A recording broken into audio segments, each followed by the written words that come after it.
Hey everybody, it's Jason Blaha here, and I'm going to get in my place of Zen and talk with you guys for a little bit.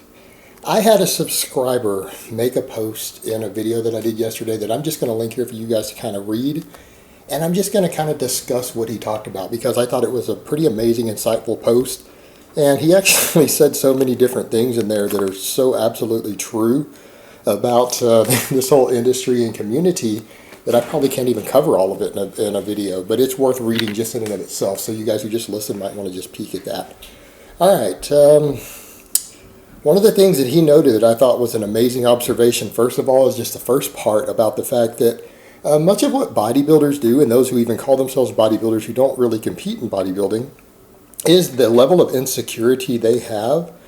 Not necessarily what you guys are thinking of as social insecurity, but insecurity about their muscle mass.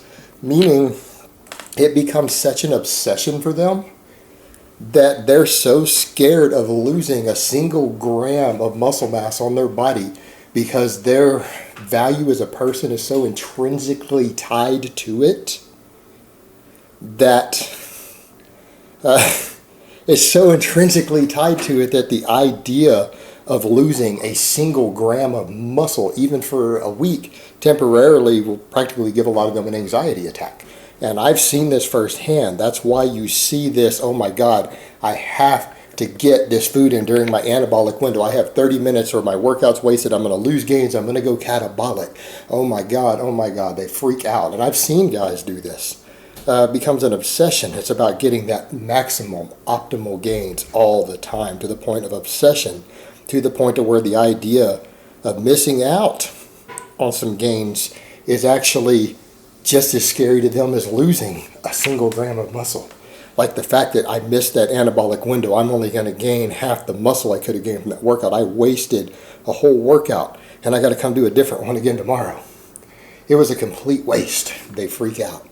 Oh my God, if I don't try to figure out and work every single angle possible in this muscle and use my 4 or 5 or 6 different exercises, that I'm going to not gain the maximum amount of muscle. I might have one little muscle fiber somewhere in that muscle that doesn't grow from this workout. And to them, that's devastating. And it's an interesting phenomenon to notice because, I mean, if you read internet forums, you read social media, so many people who identify with that lifestyle feel that way. Like they really and truly have that insecurity about it.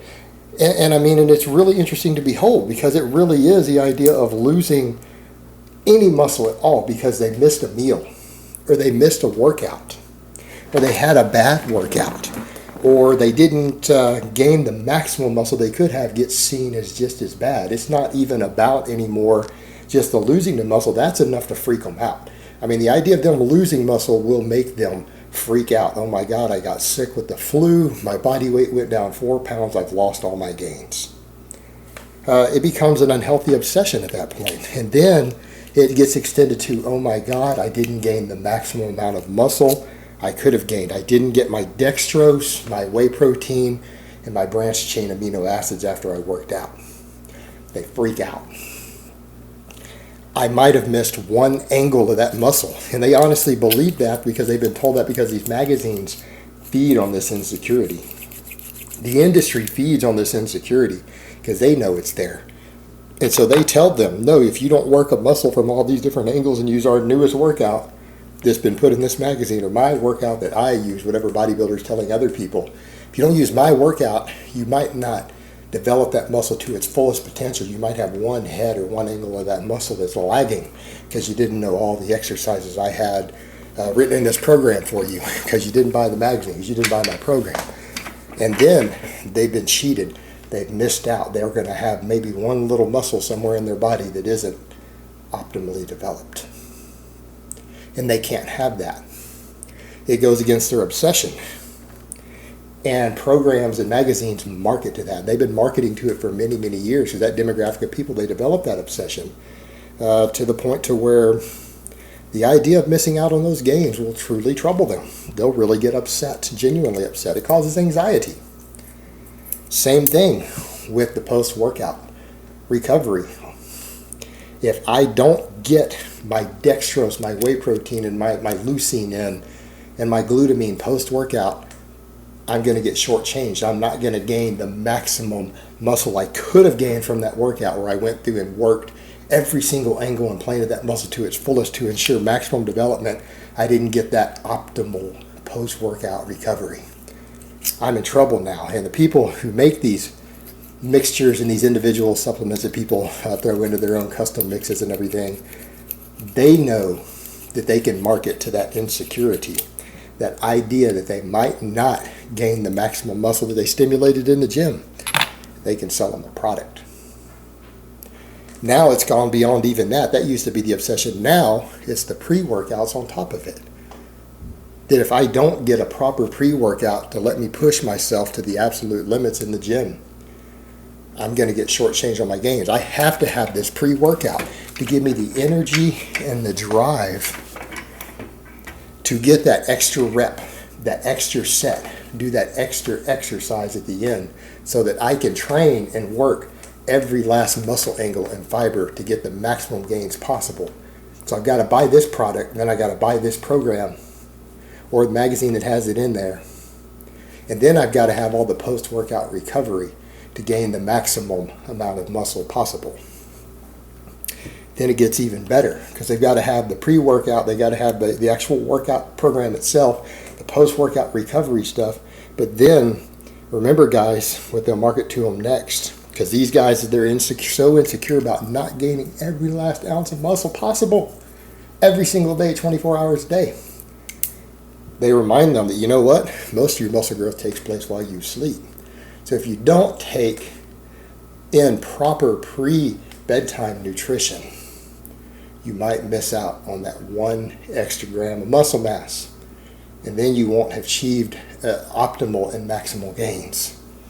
So they have to buy the pre-bedtime anti-catabolic mixture so they don't go catabolic while they sleep. I mean, it's really scary how the industry has learned to market to this insecurity, and they feed into it. A lot of these guys wouldn't be that insecure about it. Most of the guys, had they not seen all this information thrown at them with the advertising and these various bodybuilders telling them this, they wouldn't even be aware that they should be concerned about the pre-workout, the post-workout, the pre-bedtime, maybe the middle of the night protein drink they have to have in the middle of the night. They wouldn't be aware that these were even issues. And most guys who might be insecure about gaining the muscle would be like, well, I should probably just make sure I get enough food. I need to make sure I train really hard so I can gain every last ounce of muscle. Because they're already going to be the guys who are insecure about it and have that obsession about it. But the industry has learned how to amplify it and market to it and tell these guys that they need to do this. They got bodybuilders and their favorite fitness personality tell them they need to do this. That not everyone has to do it, but if they want to gain maximum gains, they need to do this, or they might be shortchanging themselves just that last 5 or 10%. And they can't have that. The guys who are obsessed with gaining every ounce of muscle, they can't have that. And it's really an interesting phenomenon to observe. And it's really so unethical to do that to these people who they know have an insecurity about it. And I mean, and it doesn't make them bad people or weak people, because I've had plenty of friends who are in this category. I mean, I've been around a long time, guys. I know guys who are like this who have been awesome, good friends and really cool people, but they do have that insecurity about it, that obsession about it. And I mean, again, and it's understandable. Again, that doesn't even make them weak people, because they're like, I want to gain as much muscle and strength as possible. I mean, that's not necessarily a bad thing to want to be bigger and stronger. You know, that's why most people work out. That's a reasonable thing. That's a reasonable goal, because you know you're going to be healthier. You know you're going to be more capable. I mean, gaining muscle and strength has uses in the real world. There's so many even emergency situations where it could mean the difference between life and death. So I get it, of all people. I totally understand that.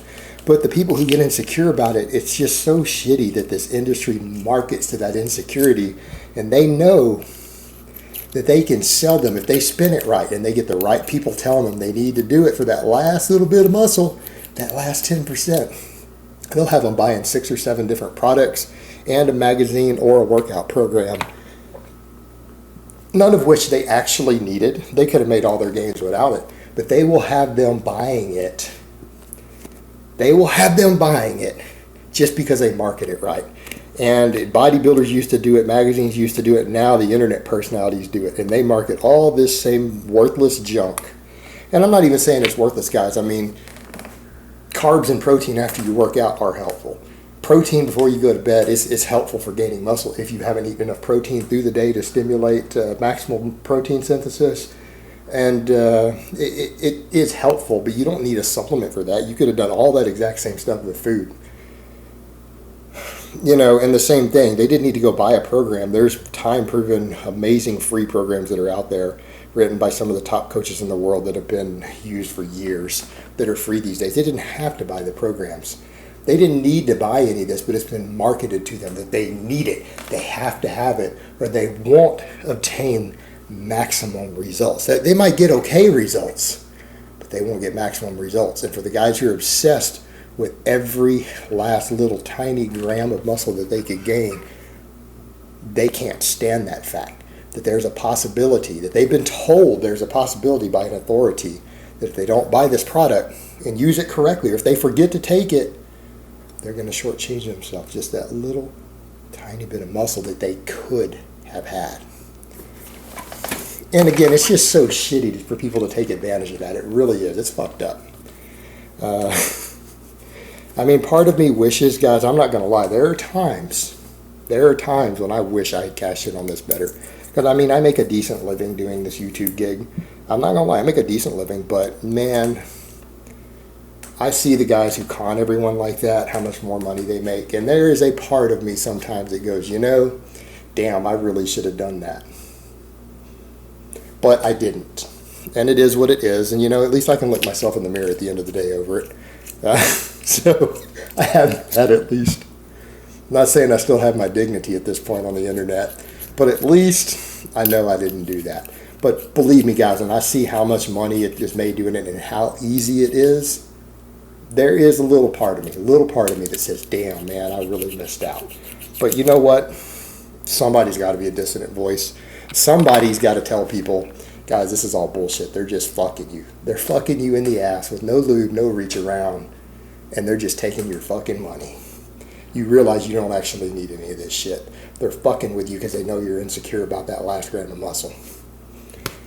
So I guess that's what I'm going to continue to do, is just tell you guys the truth. Somebody needs to do it, and there are only a few of us doing it. And until there's more, I'm going to have to keep doing it. All right, guys, but that's really all I have to say on that today. I hope it's been informative, and I will talk to you guys next time.